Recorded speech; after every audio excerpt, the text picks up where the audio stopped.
Welcome back to another podcast episode where we help aspiring developers get jobs and junior developers grow. We are going to be going over TrueCoders today. Like the rest of my episodes, I like to bring on authentic graduates that give authentic stories. We get past the marketing fluff and we get down to what the real pros and cons are. And at the end of this episode, hopefully it'll help you figure out if this program is right for you. So let's go ahead and jump into our intros like normal. Ben, welcome. And I have a couple questions for you. So what program did you complete? And when did you graduate? And are you still looking for a position? I did the software development course. I graduated this past March. And I currently hold a position as a software application engineer. Congrats, by the way. That's pretty cool. Thank you. What was your old industry? What were you doing before? I was a line cook, prep cook, and professional chef. Okay, very cool. All right, Andrew, how about you? I completed the web development program. I graduated in July, and I do not yet have a position. Okay, cool. So still pretty recent. Where did you come from? What was your industry? I've done various things. Right now, I'm a welder, and actually before this, I did what Ben did. I was a chef as well. Okay, very cool. How about you, Janisha? I did the software development, and I graduated March of this year as well. Okay. And are you still looking for a job right now? I'm currently in the field, so I'm a quality QA tester. So I'm a manual tester. You have two, you have automated, then you have manual. So I do more of the manual side of things. But before that, I was working at Verizon. I worked there for 4 years. Okay. And then always been into the tech side of things. So that's why I moved over and got my hands in the software side of things. Okay, cool. And so is your kind of long-term goal to move more into coding? Yes. Okay. Yeah, that's the goal. All right. Well, let's jump into it. So this is an organized, if you're looking for this professional organized podcast, that's not what this is. We just have a raw conversation and I wing it and it's fun. So we're going to start with the original question, kind of just open things up. We're going to talk over each other. That's okay. We'll get comfortable with it. But what did you think of the program? Let's even start with like the curriculum and just think about your day-to-day. What was it like?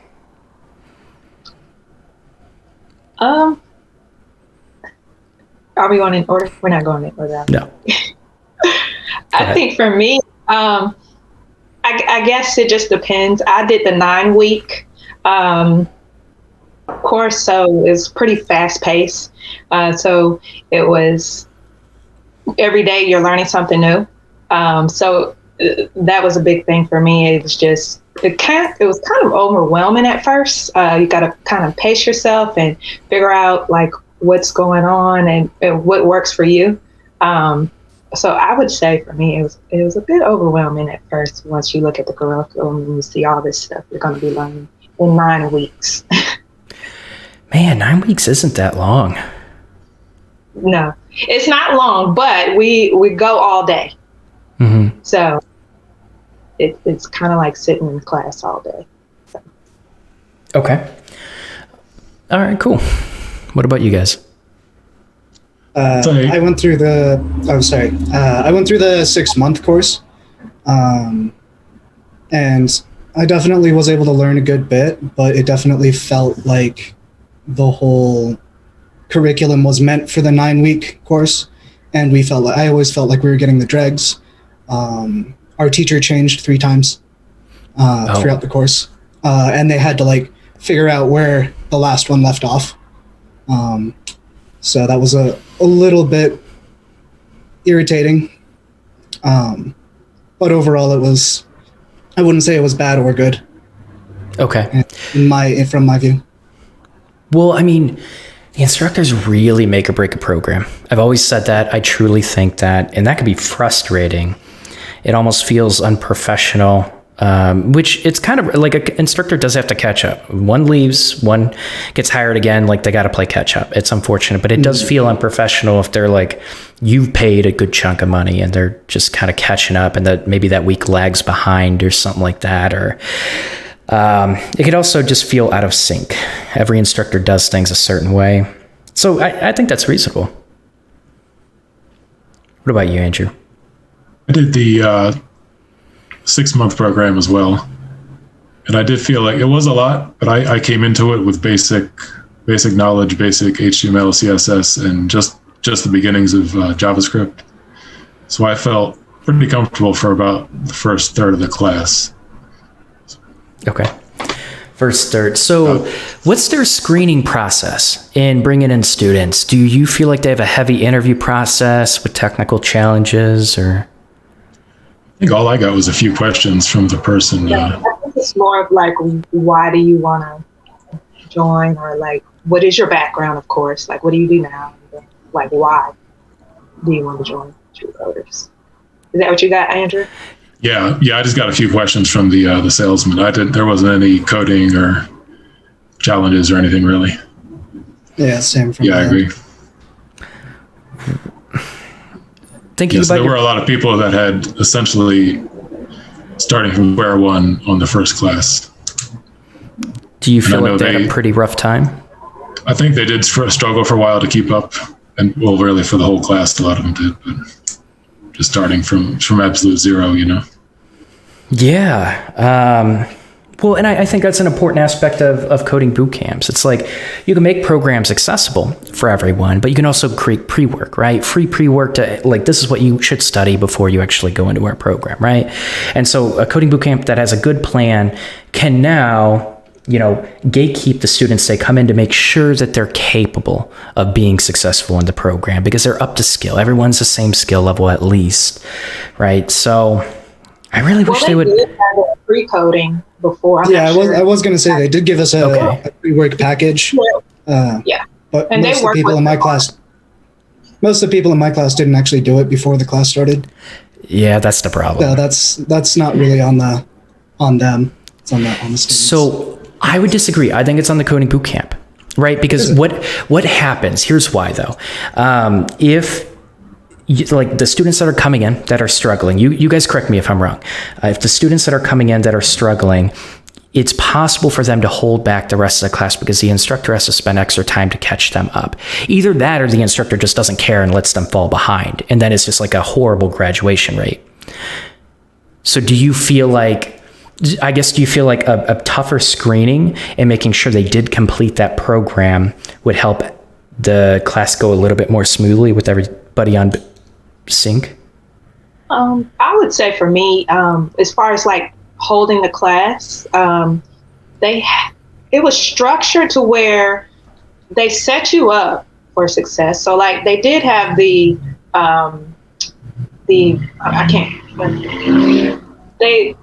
2 weeks before they'll give you like an outline of what you'll be doing and they'll work with you on it. So if you didn't do it, you also had the opportunity to, after class, to ask your instructor for help. Or if you did stop the class or so, at least my instructor would, answer your question or, hey, we'll get to that in just a second. Let me continue with this and then we'll come back to your question. And he was good at going back. Hey, John, you asked about this, but this is why. So I wouldn't say it held up the class. And if somebody did hold up the class, sometimes it was kind of like, okay, we'll get with you on break if you want to stay on break, and then we can, work with you on that. So okay, it was more of an independence, but okay, cool. Do you think Andrew and Ben, were your experiences the same? I'd say so. Yeah. Mine being the evening class and part-time, I think it was even maybe a little more geared towards people sort of working on their own and at their own pace. Because I assume they did it for the day class as well, but they recorded all the classes and you can go back, and even now I can still access all the videos from the classes and all of the curriculum. Okay. I got you. How big were your cohorts? I think mine, when I started, it was probably high 20s, maybe 30. By the end, it was under 10. For me, my class started at like 65, and Wow. 7 of us graduated. Whoa. Yeah, Wait, 65 what? 65 students in my initial class. How many instructors did you have at one time? We had one head instructor for our class and 2 or 3 TAs. And I think he's now the president of TrueCoders, but he was also sitting in on our class pretty often. Wow. I think we only had maybe 30. We started off around 30, but of course it would drop off to maybe 20 at the end. And that was for the 9 week. Okay. So I guess I have a couple thoughts. Ben, holy crap. That's a lot of students. That's a big course. That's ridiculous. I don't know what the hell happened, but that was a complete screw up on their part. And if they intentionally did that, like, that's really bad. But yeah, go ahead. You were going to say something. Yeah, more than half the class ended up stopped showing up to the classes after the first week or 2. So I think we were left at like 20 for the whole year. And then right in the last month, it dropped down to about somewhere between like 6 and 8. Well, okay, so I gave you 2 options, right? The class is going to get held back, or people are going to drop out. And it sounds like a lot of people dropped out of each cohort, like more than like the average coding bootcamp big time. So, okay, that's an option. I guess they kept going, and if you kept going and you were prepared, you were fine, right? As it seems almost like a sink or swim situation.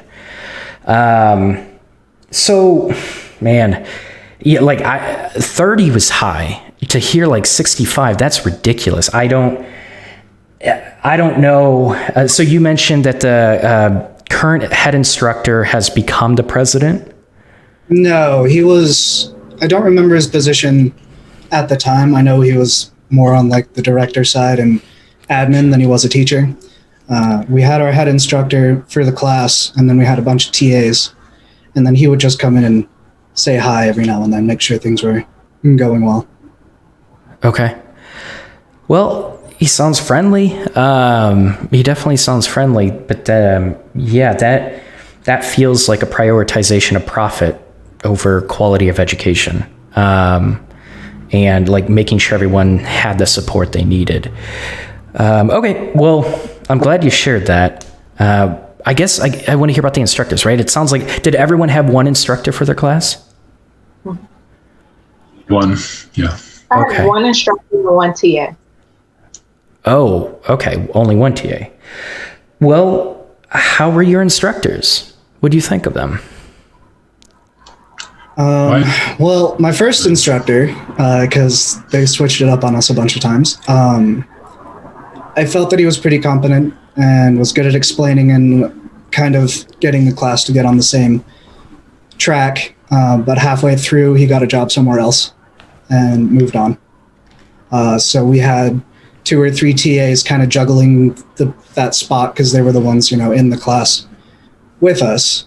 And then we had a couple other people show up for like a week or 2 to do the course. But we mainly had just the 2 main TAs were switching back and forth until we graduated for the last 3 months.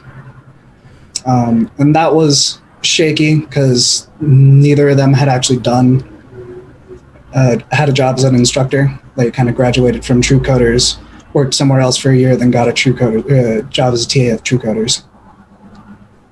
Ben, you had a weird experience. Yeah. Yeah. I would say for mine, my instructor was really good. He was patient and he explained things. So like you said, for like that interrupting part, he would answer your question, but then also make it to where he's not interrupting the whole class. So I'm not waiting for Ben to get his question out where we talked about that 10 minutes ago, right? So he was good at making sure he watched everybody else's time and made sure that everybody still felt included. which I liked about it. And also, I'm big on asking questions to myself. So when I did ask questions, he was able to answer and, make sure I understood, or if I needed to go after class or so, hey, can I meet with you after class? And he was always open to it. Okay. That's why I'm like, me and Ben had two different experiences. It really sounds like it, yeah. How about you, Andrew? I think my instructor did a good job. He was definitely very knowledgeable, had worked before, certainly as a developer and instructor. Definitely moved at a quick pace, but was more than willing to engage with you outside of class. There was a Discord channel for the class, and he was very active on there if you had questions. And a few times, even on the weekends, was just doing side projects and posted on there. And me and I think it was just one other person, sort of not really pair programmed, which sort of just followed along with him as he was just coding up a side project of his own. So he did a very good job. Okay. Would you say there were any notable things about the TAs, or were they just pretty good? Like any bad notable or like really good notable things to mention? I had a few hiccups with my TA. It was just, I think it was more of me not knowing how to do something. And if I go to them, they don't know either. So it's kind of like, like how my course would work is if, for example, and this comes into watching time. So if I'm stuck somewhere and I can't move along with the class, my instructor would send me with the TA to catch me up. So sometimes the TA, I have Mac and he didn't. So some stuff he could work with and he couldn't do it on Mac. So that kind of got frustrating for me. Like, okay, I'm trying to catch up and you don't know how to do this. So what happens when that TA doesn't know? What does that TA do? He would either go back and ask my instructor. Okay. And just let him know, hey, I don't know how to do this. So it would still put me back. And that's where I would get frustrated. It was when, okay, I need your help. And I'm still, a little behind. But if he didn't know, yeah, he'll definitely go ask the instructor or let him know, hey, I don't know how to do this.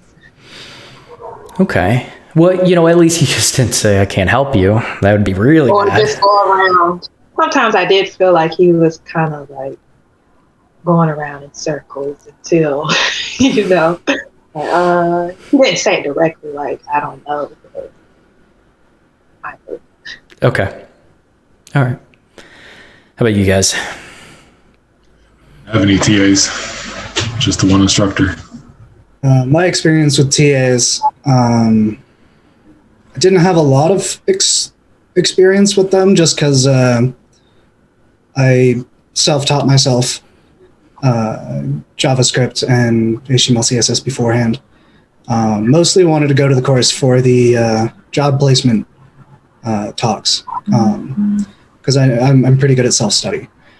So I didn't really ask too many questions of the TAs. And every time I did, they couldn't answer my question because I was asking above their pay grade a little. Because we use Code Wars for our daily coding challenge and practice, if you've heard of that site. Yep. And I think both of my TAs actually had a lower rank than I did by the end of class. So were they able to answer questions that were related to you completing the material or completing any code challenges? Yeah, they were for the most part able to answer any questions in class, but the only times I ever scheduled an appointment to ask them questions was for extracurricular stuff for myself. Gotcha. Yeah, I mean, that's a big difference between an instructor with a lot of experience and a TA. And that's why, TAs, they'll be very helpful in helping you complete the program. See, I had good TAs with my coding boot camp that were almost as knowledgeable as the instructors, which is incredible. And it was fortunate. And that's a big difference, a very different experience. So, I mean, truthfully, this is completely understaffed, in my opinion. This feels like, I don't know if they're scaling. I haven't looked if they're taking in additional investments or how they're trying to scale or grow. But I mean, Ben, you're just an exception. I'm talking about like Andrew and Janisha. One instructor to 30 students, especially if the TAs are kind of struggling to be able to give the students the help they need and don't have the expertise. We could dig into that, and there are reasons why that can happen, but I think that's less relevant. I feel like a ideal ratio is like 1 instructor to 10 students. And it's hard to scale a program with that. I think coding boot camps can figure out how to put a higher price on their program, and they can scale it. But like coding boot camp industry scaling is very interesting. But I think the coding boot camp, as far as staffing, as far as providing the proper instruction and support for students, this coding boot camp feels on the lower end, much more on the lower end than other programs that I've reviewed. So people should be skeptical. They should ask, how many students am I going to be with? How much support am I really going to get? It's like they can even give a scenario when they're talking with a salesperson, right? Give a scenario of like, if I like what happens if like 2 people are stuck in a class and the instructor just went over some material and like how much time does the instructor actually spend in the lectures? Do they give themselves a buffer like 30 minutes after to answer questions, or like get a feel for like if the instructors are just rushed? They complete the material, they're rushed, they got to go do something else, or like the TAs are just trying to TAs are barely able to answer questions. I'm sure there are questions you could think of. I'm not really doing a good job of thinking any on the spot, but these are questions people should ask. And I'm glad you shared some of this. As far as like the curriculum, right? So .NET, how do I want to ask these questions? What do I want to dive into? Okay, let me ask a couple of questions, and then we're going to dig a little bit deeper into how confident you feel with the program, right? So what was the real time commitment like for you? Did they give you an accurate estimation of how long it would take? Are you talking about out of class time to work on projects, or? So whatever time is required to complete the program. They're telling you to build projects, they're telling you to learn the curriculum, any time that they feel is required to be successful in their program. I don't remember hearing any specific number like that. Okay. Yeah, me either. Other than just that it was important that we studied and worked on our own outside of class to build our knowledge. How much time? I was told. Oh, go ahead. I was told to 1.5 to 2 hours every day. Okay, is that what you spent? Yes and no. Sometimes I would spend only 30 minutes. Other times I might spend 5 hours. Okay. So it's kind of I think that can vary based on your background. Like if I'm coming in and I don't have any experience, like I've never worked on this before, all this is foreign to me, I might take those 5 hours every day because I'm lost. Yeah. But if you're like Ben or me and Andrew, like where we had a little bit here and we know a little bit, it might take us 1 to 2 hours. So I think that comes into those questions, like you mentioned, Don, in the interview part, like before. Okay, what experience do you have with coding? Do you have any experience? And then, they lay it out. Because if you're telling me, okay, it should take you an hour or 2 after each class, and I have no experience, right? That's not going to work for me versus somebody that has experience, has a few projects that they've worked on, but just wants that extra help, right? I think that's different for everybody. That's where you get those questions out. And I can actually use an example of one of my classmates. Towards the end of the course, they told me that this was actually their second time through the course. They were in the part-time with me, and they had went through the first 3 months and couldn't keep up, and so went to a different class and started from the beginning again. So in reality, it took them 9 months.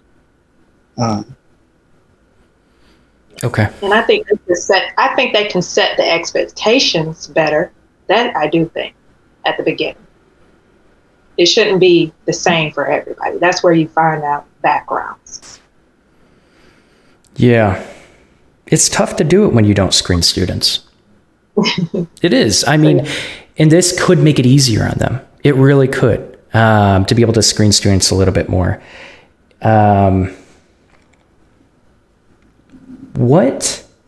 Okay, I guess I have a couple questions. Did you guys work with each other? Do you do pair programming or work on projects together? I didn't, at least, we'd all kind of just verbally contribute to things during class, but not outside of class or during class. Was there any? Yeah, like a yes and no. There were stuff they would tell us to work on together. I know from our class, and it would be like, we'll pair you with this team and break us up.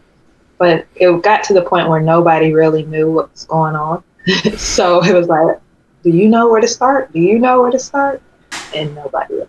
So it's kind of like, we'll just wait until the instructor comes back and tells us how to do this. Okay. How about you, Ben? Yeah, we were told that it would be required for a couple projects to work together. And then just didn't.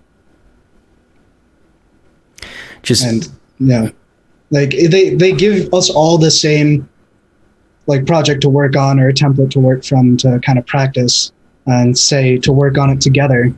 But when we get into our breakout rooms to start working together, everyone would just do it on their own. The teacher would come in and people would ask questions. It wasn't, they said it was required, but it wasn't.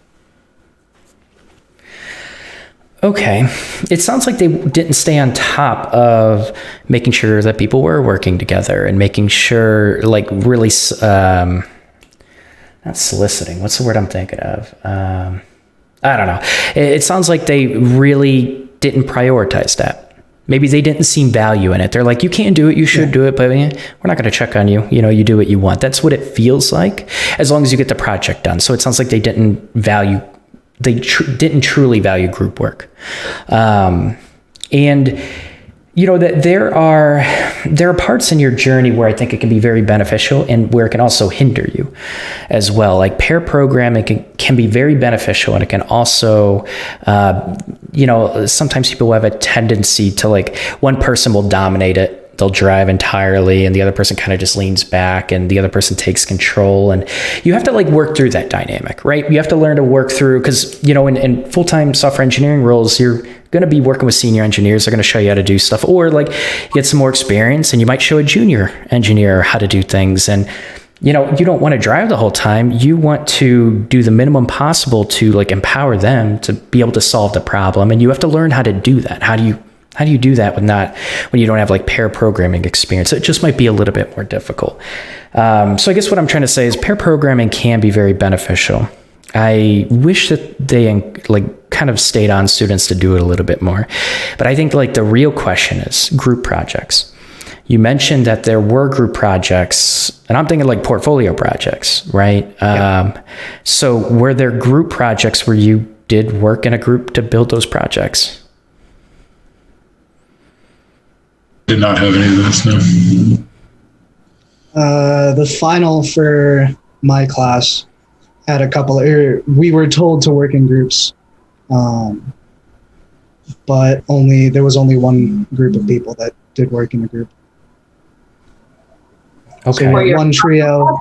So out of the graduating class of, I'm pretty sure it was 8, we were told to work in either pairs or trios. And there was one trio, and then everyone else did their own thing. So Ben, I guess I have a question. To work in a group for your final project, your personal final project, work in a group? Yeah, we were allowed to have one. So each of us had to build a portfolio webpage and then build a personal project. Gotcha. So the portfolio was the personal one, and the personal project could be done in a group. So you could have one, like an API-based website that is made by 3 people. Gotcha. Okay. Sure. Do you, I mean, at least from the program, did you feel comfortable with source control? Interacting with Git? Yeah. If you follow the course, at least from my perspective, if you were following the course, then they definitely have you practice with it a lot. I'd say I was comfortable just using it for my own projects, but I still don't have any experience really interacting with a group project on it. Yeah, same here. Not with the group. Now with my own, yeah, but group, no. Do you think that would have been valuable? Just forking their projects off the boot camp's GitHub. Okay. Do you think that would have been just the daily instruction? Do you think that would have been valuable for experience with Git, working with other people? So. Okay. Yeah.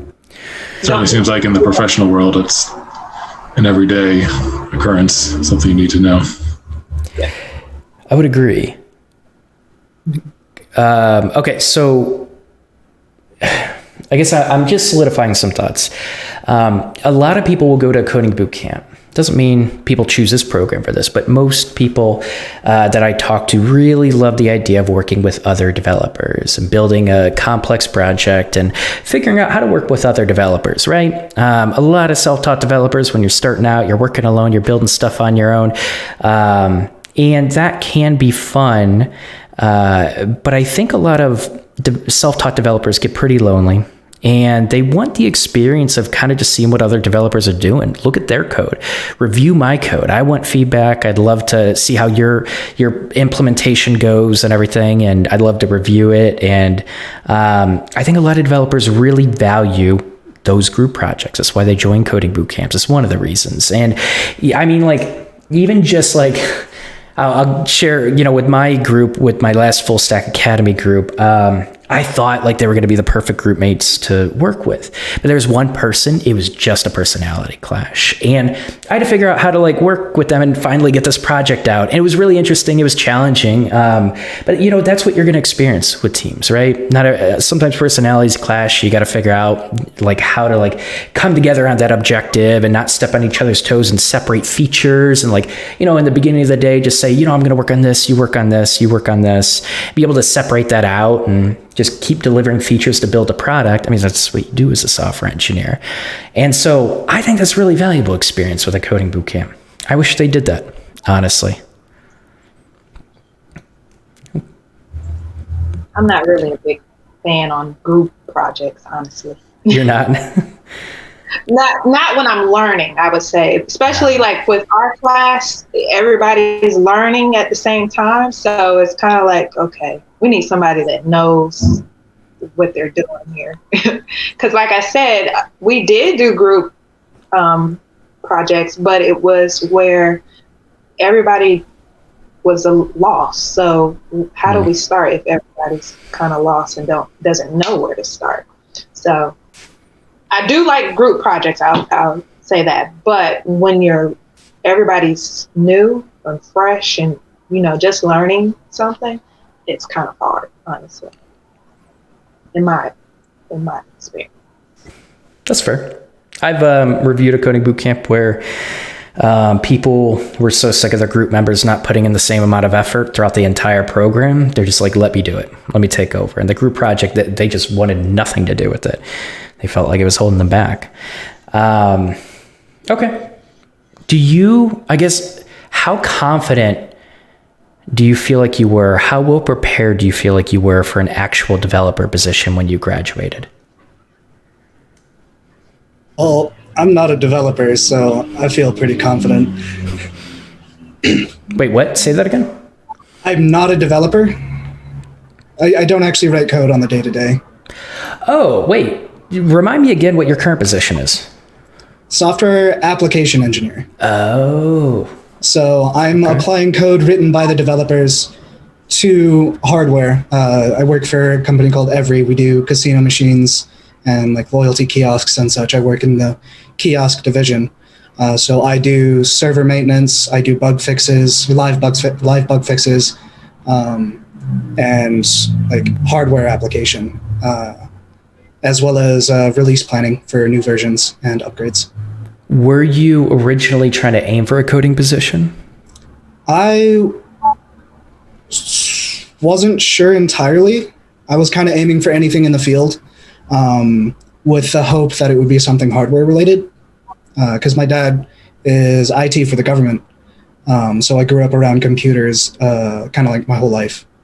So I just kind of want to learn a little bit of coding and then get a job in the field and see where it took me. Okay, I gotcha. How about you two? But yeah, I would say that I didn't feel fully prepared to just go straight into applying for jobs. I'd say I had at least touched everything, all the basics that I would need to know, but I still had to develop those skills a lot more before I felt comfortable. Okay. I feel like I'm getting fairly close to that point by doing a lot of work on my own and building projects. Yep. Same for me. I felt like I needed a few more projects, a little more experience. But if I was offered and that company was able to understand that, no, I'm not an expert at this, but we're willing to work with you, that's kind of what I was hoping and looking for, which is hard, but that's what I was looking for. So, okay. Coming out of the TrueCoders. Okay. So what could they improve? One, as we talked before, the screening. I think that would take the students a long way and give them a better expectation on what to expect. I think that's where it starts. Like you said, I didn't think of it that way. When they're telling you, yeah, it'll only take an hour or two after class to study, when it just depends on your background. I agree. So that's how I would start. Yeah, just to have the basics down, at least when you came into the class, would probably help things move a lot more smoothly. Because people get frustrated. And like Ben said, his class started at 60 and dropped. If they just let you know, they have a little bit of the basics and you should be fine. Okay, I think that's good advice. They did offer that. I think before they started, they recommended you, I think Solo Learn was one of the apps, and Free Code Camp as well. They recommended you start. But there was, as far as I know, there was no accountability towards what you completed on that. So. Okay. Yeah, that accountability makes a huge difference. It feels like, I don't know, it feels a little bit more, it's not just like a checkbox saying, okay, we tried. I think like they probably, like Free Code Camp's pretty good. I like Free Code Camp. I reviewed them. And there are other cheaper programs you can go through, but I think accountability is, what's that? I said, I love Free Code Camp. That was my favorite. Yeah. Yeah. And I talked with the founder. He's a really nice guy. I like him. Oh, nice. What else could they improve? Instructor to student ratio. Okay. So a little too big. Okay. So would it be fair to say instructor to student ratio and basically like solve the problem of like students not feeling supported well enough? I mean, like that's a big, 8 students. I expect you to say like 30 or so. I didn't expect you to say 8. I've never heard of that from any coding boot camp before. And on top of that, in the final project, it also didn't feel like there was accountability to present a finished product, because 2 of the students actually presented unfinished products as their final. Same with me. Same with my class. Okay. I think part of that was just I think they knew a lot of people were struggling and may not have been really ready to complete a project. Okay. And of course, that would come back to the screening. That would help with that. Yeah. So I'm going to do a quick summary. Correct me if I'm wrong, but I think what I want to focus on is like, what do I want to focus on? Okay, so what I gathered from this is that it sounds like the instructors are pretty knowledgeable. TAs can be slacking. There might be good TAs, but there might be some TAs that really need some more support, and being able to maybe even like if the instructor is just overwhelmed, maybe that means hiring TAs that have a little bit more professional experience and that have that context to be able to, answer these off questions, Ben, right? But like I had those questions. I had like questions that weren't part of the curriculum, and that is part of like getting to talk to a real engineer and asking these quirky questions. That is part of the boot camp experience. But overall, it just sounds like a huge ratio problem, which is it's just concatenated with the screening not even being a thing, really, just like more of like a soft skills screening. That's kind of what it feels like. So if they added that screening, provided more accountability, especially for the prep work, and lowered that ratio, which lowering that ratio is a big decision. It's a big money decision. And they, in my opinion, need to focus a little bit more on the students and the profit. Maybe they're struggling right now. I don't know their financial situation. I don't know their strategy. Like I said, I don't know what investments they've taken, if any. But that 100% feels like the students aren't the priority. The money from the students is. That's just reviewing many coding boot camps. It's pure speculation, but that's what it feels like from the executive team. I will say, this is just my own experience, that just the attitude from everyone who worked there was very positive, and they were willing to do anything to help you out and provide anything for you that you needed.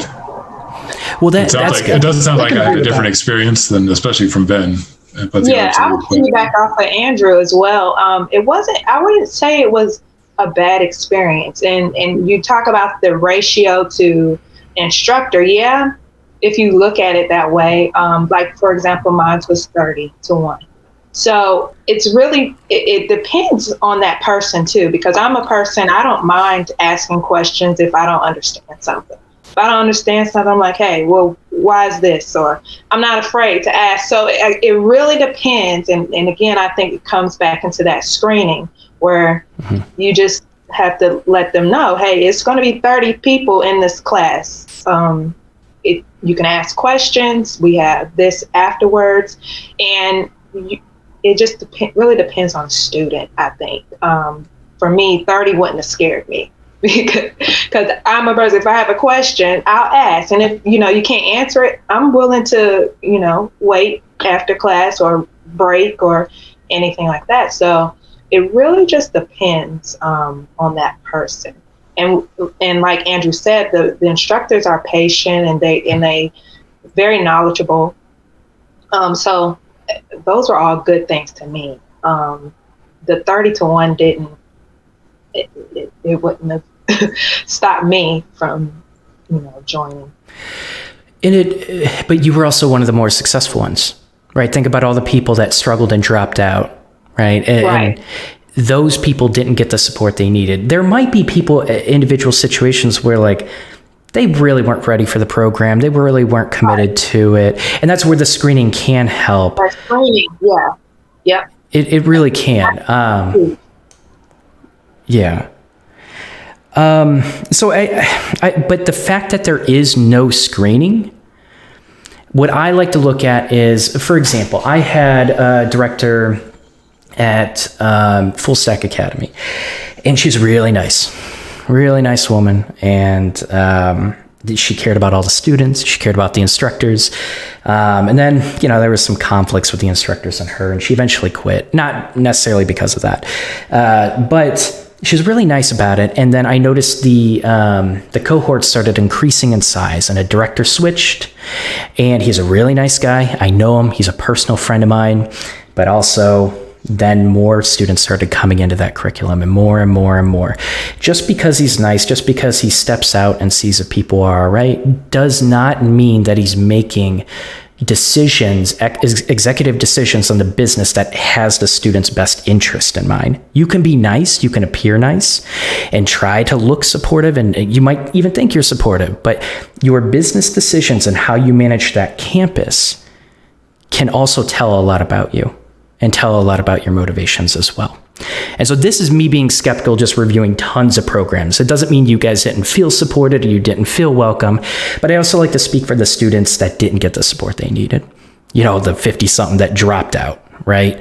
I like to speak up for people like that. And that's where my skepticism comes in. But I appreciate you guys kind of pushing back, saying, you know what, our experiences weren't that bad, right? They were pretty good. Instructors were nice and stuff like that. So I'm glad you did say that. Whew. All right. I think, okay. I kind of just forgot, but I think part of the reason why my cohort was so big was because I think I was like the second or third cohort that was online. So we had a lot of students across the country, and they were still kind of figuring their stuff out. Yeah, that could be a good reason. It's not good, but that's a reason why, like, a lot of coding boot camps struggle to switch that online, especially if they didn't prioritize it before. That's a hard thing a lot of programs had to figure out. So glad you mentioned that. All right. I feel like I got a good feel for this program, and I feel like the student that's going to be the most successful is one that doesn't depend. I almost feel like they don't really depend on the coding bootcamp for accountability. They depend on it for structure, but more so where I could see like a self-taught developer that spent, a few months learning on their own and getting prepared, learning the fundamentals, and or going through the courses that they recommend, and then trusting those technical skills, like just trusting you to hold yourself accountable, then joining the program, doing all the work, asking those questions. I feel like that student's going to be really successful in this program. And maybe that's the message, right? Is to tell people, just make sure you're a little bit extra prepared, and this program can deliver and potentially prepare you for a full-time software engineering position. Does that feel reasonable? So. Yeah. Okay. Cool. All right. That's pretty much it. I think we went through most of it. I just want to ask you one more question. So if you had to give aspiring developers one piece of advice, and not necessarily related to the coding bootcamp, maybe just advice when you're like, you got really excited about coding, you're like, I want to do this, where do I start? Or what should I do? What would that final piece of advice be? Be confident and apply for jobs that you don't think you're qualified for. Okay. Because who knows, you might be qualified for it and pass the interview. What was your question again, Don? What would be one final piece of advice you would give for aspiring developers?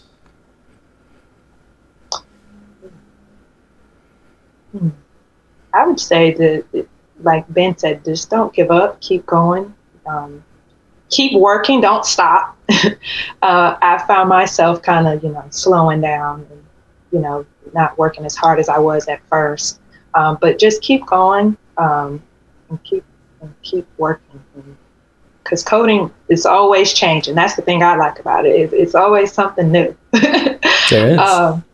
So just keep going at it. Okay, momentum. I like it. I'd say for me, one thing that helped me was getting away from tutorials and starting to build just projects from scratch on your own. It was really tough at first when you kind of don't know what you're doing. But even if you just a super basic website with just HTML and CSS or something, just starting to build things on your own and trying to figure out all the little problems on your own was a big leap forward for me. And Free Code Camp, I mentioned this before, that really helped me from the beginning. Because I didn't know anything, but I started with Free Code Camp and I loved it. So if anybody wants to know where to start or any advice on where to start, try Free Code Camp. Okay, I like it. All right, so just to summarize, Ben, basically, and this is advice I always say, is treat those requirements as the perfect candidate. right? You're not going to hit all those requirements, apply anyways.